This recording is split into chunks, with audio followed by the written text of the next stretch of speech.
মুজিব সৈনিক ভাই বোনদের কাছে অনুরোধ, আমার এই বক্তব্যটি শেয়ার করবেন। সকল মুজিব সৈনিকের কাছে পৌঁছানো দরকার আমাদের কথাগুলো।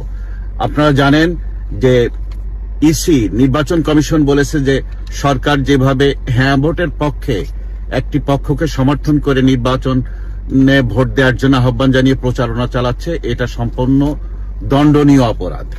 এদিকে ডক্টর ইউনূস সহ সরকারের সকল পর্যায়ের উপদেষ্টা এবং প্রশাসনের সর্বত্র, জেলা উপজেলা লেভেলের সর্বত্র হ্যাঁ ভোটের পক্ষে প্রচারণা চালাচ্ছেন এতদিন ধরে। এমনকি রেডিও, টেলিভিশনে, পত্রপত্রিকায় বিজ্ঞাপন দিয়ে সরকার পরিচালনা করছে। 640 কোটি টাকার মতো সরকার এই বিষয়ে খরচ করেছে বলে নিউজ বেরিয়েছে। তাহলে এর দায়ভার কার? এই বিচার তো আমরা দাবি করছি। এরপর আসেন, রোহিঙ্গাদেরকে পাসপোর্ট দেয়া হচ্ছে, বাংলাদেশের পাসপোর্ট, এবং এই পররাষ্ট্র উপদেষ্টা বলছেন যে পাসপোর্ট দেওয়ার অর্থ তারা আমাদের দেশের নাগরিক না। এ আপনি কোথায় পেলেন এই আইন? আপনি পৃথিবীর কোন দেশে যদি সেই দেশের নাগরিক না হন, আপনি কি পাসপোর্ট পেতে পারেন? বাংলাদেশের পাসপোর্ট কি পাকিস্তানিরা পাবে, ভারতীয়রাও পাবে, মিয়ানমাররা কি করে পায়? তো এটা তো মানে দেশটাকে ধ্বংস করে দেওয়া হলো। আপনারা জানেন যে দীর্ঘদিন যাবত এই আরাকানের এরা আমাদের চট্টগ্রামের একটা অংশ দাবি করছে, এবং তারা দাবি করছে এই ভূখণ্ডে তারা একসময় নাগরিক ছিল, তারা অত্যাচারের জন্য ওই পারে চলে গেছে, এখন তারা এসে এই অঞ্চলে তাদের জমি জমা দাবি করছে।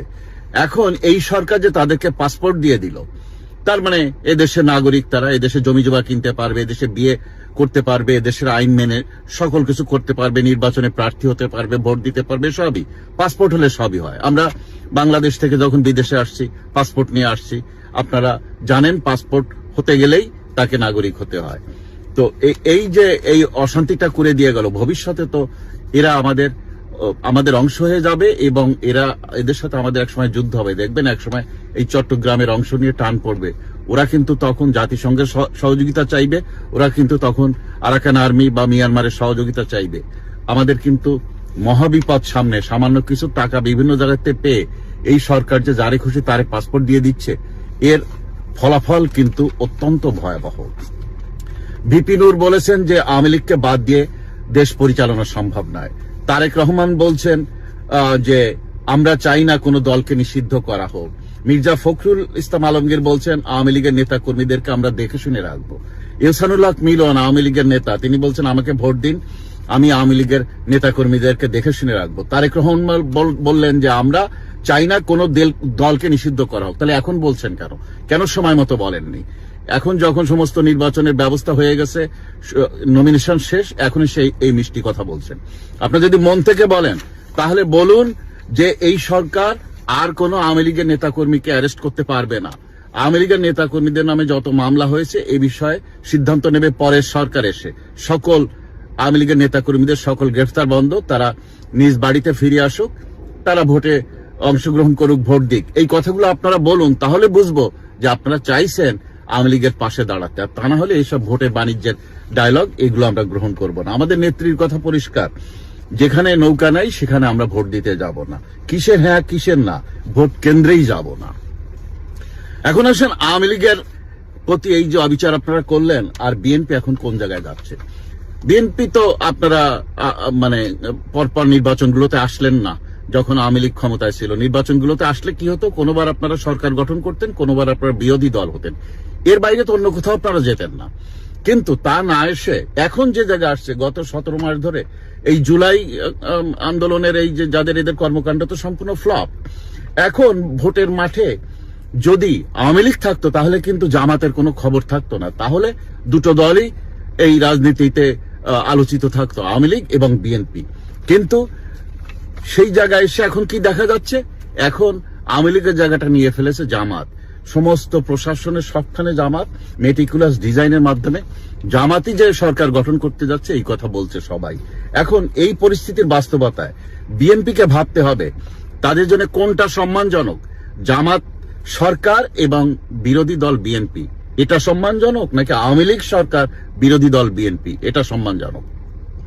গত 17 মাসে আপনাদের সবারই অত্যাচার অনাচারে আওয়ামী লীগের সমর্থন এবং ভোট ব্যাংক অনেক বেড়ে গেছে। এখন নির্বাচন হলে আওয়ামী লীগ সরকার গঠন করার সম্ভাবনা বেশি।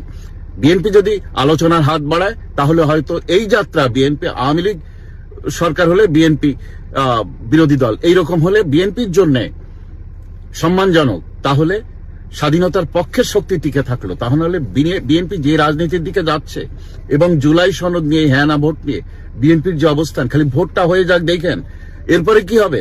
মুক্তিযুদ্ধের সকল অর্জন মুছে যাবে, বঙ্গবন্ধুর নাম মুছে যাবে, মুক্তিযুদ্ধের ঘোষণাপত্র মুছে যাবে, মুক্তিযুদ্ধের অবদান মুছে যাবে, জাতীয় পতাকা বদল হবে, জাতীয় সঙ্গীত বদল হবে, ৭১-এর বিরুদ্ধে অবস্থান নিয়ে নেবে তারা, এবং গত ৫৫ বছরের যে সংবিধান, চলমান সংবিধান, তা বাতিল করে দিয়ে ২০২৪ সালের এই সোকল লাল স্বাধীনতার নিয়মে সংবিধান রচিত হবে। জিয়া রহমানের অবদান ধ্বংস হয়ে যাবে, বিএনপির মুক্তিযুদ্ধের পক্ষের যে চেতনার কথা বা আদর্শ, সেগুলো সব ধ্বংস হয়ে যাবে। এই জায়গায় দাঁড়িয়ে যেভাবে সরকার পরিচালিত হবে, যদি এই ১২ ফেব্রুয়ারি নির্বাচন হয়ে যায়, যেভাবে সরকার পরিচালিত হবে, তাতে করে মানুষ ফুঁসে উঠবে। আওয়ামী লীগ তো বসে আছে যে কোনো সময় মাঠে নামার জন্য, তাতে দেখবেন যে বিএনপি কোণঠাসা হয়ে যাবে এবং সরকার গঠন হয়ে গেলে জামাত তরতর করে এগিয়ে যাবে এবং তারা ৭১-এর বিরোধী অবস্থানে দেশকে পরিচালনা করবে। বিপদে পড়বে, ফাটা বাঁশের নিচে পড়বে হলো বিএনপি। এরপর যখন আন্দোলনে নামবে আওয়ামী লীগ, তখন কিন্তু ৭১-এর পক্ষের সকল মানুষ, সকল জনতা এসে কিন্তু এই আওয়ামী লীগের পক্ষে বা মুক্তিযুদ্ধের পক্ষের দলগুলোর পাশে দাঁড়াবে এবং যতটুকু শক্তি আছে ৭১ বিরোধী রাজাকারদের পক্ষে, তারা কিন্তু ওই জামাত আর এনসিপির পক্ষে দাঁড়াবে। মাঝখানে একা এক ঘরে হয়ে যাবে বিএনপি এবং বিএনপি দলটি তখন এই মুসলিম লীগ বা কি বলবেন, জাসদ, এইসব দলের মতো হয়ে যাবে, দলটি শেষ হয়ে যাবে। এই জন্যই আপনাদের উচিত এখন আওয়ামী লীগ, জাতীয় পার্টি, বিএনপি এরা এক হয়ে কথা বলা, এক হয়ে নির্বাচন নিয়ে কথা বলা, এক হয়ে আন্দোলনের পথে এগিয়ে যাওয়া। তা না হলে যে দিন আসছে সেই দিন খুব খারাপ দিন, সেই দিন কিন্তু বিএনপির জন্য অত্যন্ত বিপজ্জনক দিন এবং তারেক রহমান কিন্তু অত্যন্ত বিপদে পড়বেন। আর বিভিন্ন জায়গা থেকে যা শোনা যাচ্ছে, যেভাবে আপনার এখন এই ধানের শীষ এবং দাড়িপাল্লা মানে জামাত জোট এবং বিএনপি জোট, এদের সাথে মারামারি হচ্ছে। বিশেষ করে বিএনপি এবং জামাত সরাসরি মারামারি হচ্ছে। একজন জামাত নেতাকে তো খুন করে ফেলেছে, এরপর থেকে তো সারা দেশে এই গোলমাল ছড়িয়ে পড়েছে। এই এখন থেকে আগামী ২ সপ্তাহ দেখবেন এই উভয় দলের অনেক লাশ পড়বে, অনেকে ক্ষতিগ্রস্ত হবে, পরিস্থিতি ভয়াবহ হবে। নির্বাচনের ডেট সাডেনলি থেমে যেতে পারে, পিছিয়ে যেতে পারে, বহির্বিশ্বের চাপ আছে, সেটা হতে পারে। আর যদি নির্বাচন হয়ে যায় তাহলে একটি রক্তের গঙ্গা বইবে। এটা যে কোন দিকে যাচ্ছে কেউ বুঝতে পারছে না, কিন্তু খুব খারাপ সময় আসছে। প্রিয় দেশবাসী, এ দেশটা আমার আপনার সবার। নির্বাচনে কে কাকে ভোট দিবে এটা জনগণের সিদ্ধান্তের উপর ছেড়ে দেওয়া উচিত। কিন্তু এই একটি সরকার, এই কোন অসাংবিধানিক সরকার সিদ্ধান্ত নেবে যে একটি দলকে তারা বাদ দিয়ে দেবে, যে দলের ভোটার বা সমর্থক দেশের অর্ধেক জনসংখ্যার বেশি, তাদেরকে বাদ দিয়ে একটি সুষ্ঠু নির্বাচন করবে, এটা কখনো কল্পনাও করা যায় না, এটা সম্ভব না। তাই আসুন আমরা ঐক্যবদ্ধ থাকি, দেশটাকে রক্ষা করি।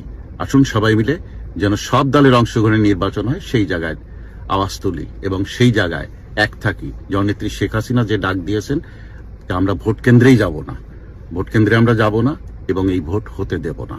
সকলকে ধন্যবাদ। জয় বাংলা।